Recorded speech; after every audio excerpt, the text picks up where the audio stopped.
स्वागत है आपका आपके अपने चैनल देसी खबरों में। सीरियल ये रिश्ता क्या कहलाता है में अब यहाँ पर चारू की शादी की बात फिर से शुरू हो चुकी है। अब यहाँ पर जैसे ही शादी की बात सुनी है, चारू के मन में फिर से देव के ख्याल आने शुरू हो चुके हैं। पर लेकिन शायद किस्मत यही चाहती है कि देव और चारू एक होकर रहे। अब यहाँ पर चारू फिर से अपनी जॉब ज्वाइन कर चुकी है, पर लेकिन जैसे ही वो अपने ऑफिस के बाहर निकलती है तो वह किसी और से नहीं बल्कि देव से टकरा जाती है। देव और चारू जब आमने सामने आते हैं तो उनके तो होश उड़ जाते हैं।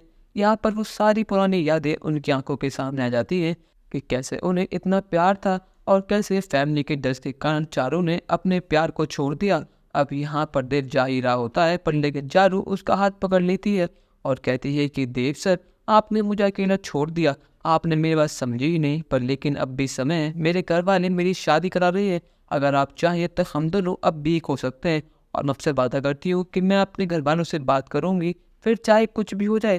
पर लेकिन यहाँ पर देव कहता है कि चारू अब बहुत देर हो चुकी है, मैं ज़िंदगी में आगे बढ़ना चाहता हूँ। मैं नहीं चाहता कि जो सब मैंने पहले सहन करा था मैं फिर से वही सब सहन करूँ। तुम्हारे चक्कर में मैंने बहुत बेइज्जती सहन करी, पर लेकिन अब और नहीं। मैंने तुम्हारा इंतज़ार करा, मुझे लगा था कि तुम अपने प्यार के लिए आवाज़ उठाओगी, पर लेकिन ऐसा कुछ भी नहीं हुआ।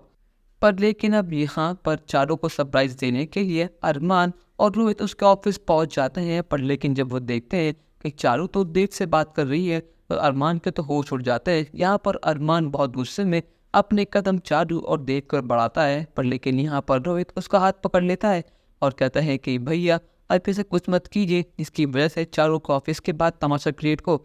इसलिए हमको चारू से आराम से बात करेंगे, उसके बाद ही किसी फैसले पर जाएंगे। अब यहाँ पर अरमान भी रोहित की बात मानता है, पर लेकिन क्या यहाँ पर फिर से चारू और देव एक हो जाएंगे या फिर नहीं? अपनी राय हमें कमेंट सेक्शन में ज़रूर बताइएगा और चैनल को अब तक नहीं किया सब्सक्राइब तो कर लीजिए। धन्यवाद।